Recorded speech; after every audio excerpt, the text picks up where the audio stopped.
Ashama akkam nagaa jirtu ani Yoobsaan Abbabeeti. Yoobsaan Arguu YouTube channel like, share, subscribe gochuu hin dagatina.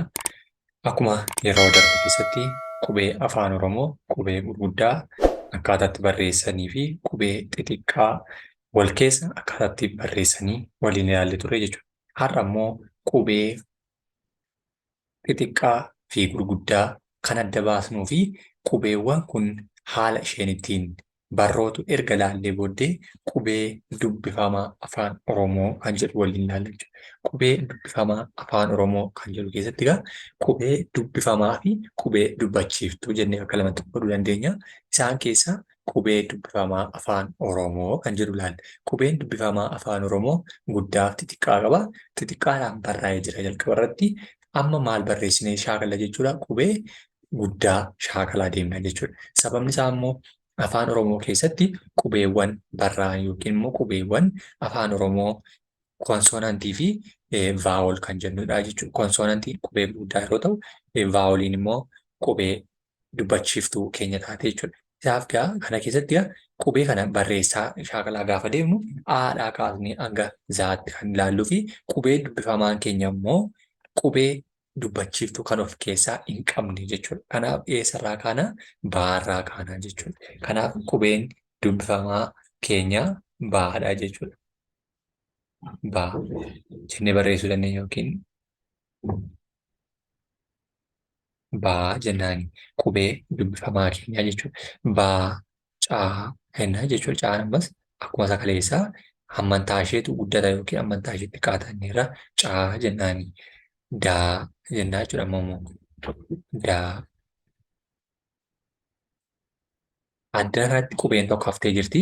Maal hafte isheen? Qubee dubbachiiftuu irra utaalamtee jirti jechuudha. Kanaaf amma maalti isheen? Faa jennaani jechuudha. Faa.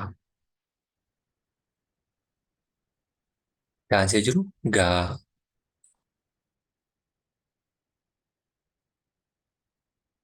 Haa jennaani jechuudha. Ammas maal ta'ee jira addanattis qubee tokko haftee jirti jechuudha. Sababni itti haftee jirtuuf qubeen sun qubee dubbifamaa waan hin taaneef dubbachiiftuun keessaa haftee jirti jechuudha. Haa jennaan hin taanee jiru kan jedhamtu turte ishee dubbachiiftuu waan taateef ammas ishee utaalleetu maal arganna? Jaa kan jedhu arganna jechuudha. Kanatti maal arganna? Jaa kan jedhu arganna jechuudha. Jaa kan jedhu arganna. Adda kanatti ammas jaa kaa jechuudha. Kaanis ammas hammantaa isaatu guddinaa fi xiqqeenya isaarraa kan kaaste xiqqaa guddaa jennee kaa jennaan. Adda kanattis laa jennaan. Laa, maa,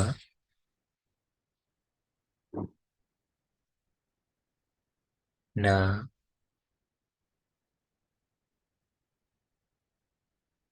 oo.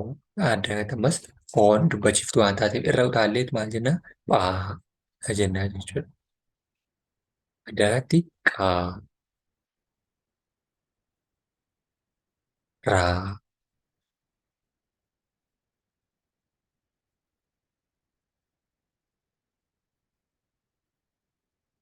saa, taa yookiin taa guddaa keenya. Adda kanatti ammas dubbachiiftuu keessaa hafteetti vaa ennaa jechuudha utaallee. Waa, aa. Haa kana karaa lamaan barreessuu dandeenya. Inni irratti xiqqaan ishee kuni karaa tokkoon haala kanaan barraa'uu ni dandeessi. Karaa tokkoon immoo qaxxaamura lamaan isheeti jechuudha. Aa, yaa, yaan keenya ammas guddaansaa sarara lamaan barraa'a. Yaa xiqqaan keenya akkaataa kanaan tokko yoo barbaanne immoo akkaataa kanatti barreessuu dandeenya jechuudha. Inni itti aansee jiru dhumarra zaa. Zaa guddaa keenya zaan xiqqaa kunillee muramuu dandeessi keessa ishee yoo barbaanne zaa kana mudhii ishee muruu dandeenya. Adda kanatti chaa jennaanii. Adda kanatti dhaa. Chaa guddaa keenya haa dhaabbataa taati.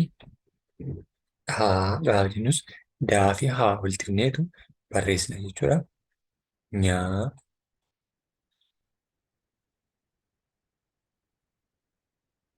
Haala kanaatiin maal gochuu dandeenya jechuudha? Barreessuuf shaakaluu dandeenya jechuudha.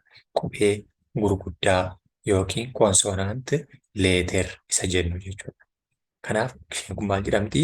Baa, caa, daa, faa, gaa, haa, jaa, kaa, laa, maa, naa, sorry. Phaa, qaa, raa, saa, taa, vaa, waa, haa, yaa, zaa, chaa, dhaa, nyaa jenneetu haala kanaan maal goona jechuudha? Qubee dubbifamaa keenya dubbisuu dandeenya yookiin immoo haala kanaatiin baruu dandeenya jechuudha. Qubeen dubbifamaa keenya haala kanaatiin kan inni barraa'u yookiin kan inni dubbifamu jechuudha. Qubeewwan dubbifamaa jennaan warra kanaan. Amma immoo qubee dubbachiiftuu warreen kana keessaa hafan isaanii kan ilaalludha jechuudha. Qubee dubbachiiftuu keenya immoo gaafa ilaallu akkuma isaa kanaa koonsoonaantii keenya ilaalle vaawol jedhamti. Isheen kun immoo vaawoliin kun immoo kamirraa kaatii? Aarraa kaatii jechuudha. Gubbaatti baa, caa, daa, faa jennee asitti immoo warreen achi keessatti hafan sana ilaallaa jechuudha. Warreen achi keessatti hafan sun immoo qubee dubbachiiftuu afaan Oromoo jedhama. Qubeen dubbachiiftuun afaan Oromoo shantu jiru. Qubee dubbachiiftuu afaan Oromoo keessa meeqatu jiru? Shantu jiru jechuudha. Qubee afaan Oromoo shantu jiru. Dubbachiiftuu kan jennu yookiin immoo vaawel kan jennu jechuudha. Ingiliffaan isaan immoo eenyurraa ka'u? Aarraa ka'aa jechuudha. A, E,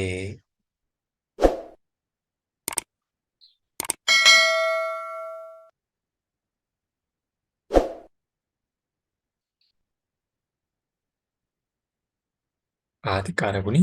A guddaa A xiqqaa jennee jennaan ishee kana iin keenya ammas ishee xiqqoon akkam taate jechuudha. Tuqaa mataarraa godhatteetu gara harka bitaatti callattii jechuudha.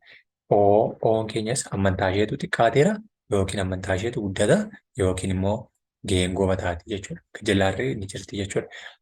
Kan jennullee akkasuma amantaa ishee xiqqaachuuf amantaa ishee guddachuudhaan garaagarummaa isheen uumtu jechuudha. Amantaan ishee guddachuuf amantaan ishee xiqqaachuutiin jennaan. Warreen kun dubbachiiftuu afaan Oromoo jennaan. Isaan gaafa dubbisnu yeroo tokko A, E, I, O, U. Warreen kana jechuun qubee dubbachiiftuu afaan Oromoo jechuudha. Sagaleen qubee afaan Oromoo dubbifamaa ta'anii galanii hiika lallaata yookiin hima ittiin ijaaruuf qubee dubbachiiftuun yoo walitti dhufanidha jechuudha. Kanaaf akkuma jalqaba ilaalle keessatti dubbifamaa keenyaa fi dubbachiiftuun keenya haala kanaan kan isaan maal ta'ani? Kan isaan barreeffamanii yookiin kan isaan dubbifamanii jenneetu ilaalla jechuudha. Kan nuti dubbisuu dandeenyus haala kanaatiin dubbisuu dandeenya jechuudha. Qubeewwan as keessatti amma ilaallee fi warreen amma kan dubbachiiftuu keenya warreen kana fakkaatti jechuudha. Qubee dubbifamaaf dubbachiiftuu afaan Oromoo warreen jedhaman warreen kanadha jechuudha. A, E, I, O, U. Haala kanaan dubbisuu dandeenya jechuudha. Yookiin immoo mirgarraa gara bitaatti deebisnee baruudhaaf U, O, I, E, A jennaani. Karaa lamaanitti iyyuu dubbisnee baruudhaaf salphaatti nu fayyada jechuudha. Kana fakkaatti warri yoobsan arguu YouTube chaaneliif hiriyaa taatan laayik kooment gochuu hin dagatinaa. Warreen haaraa taatan immoo yoo isinitti tole saabskiraayib, sheer, kooment gochuu hin dagatinaa. Galatoomaa.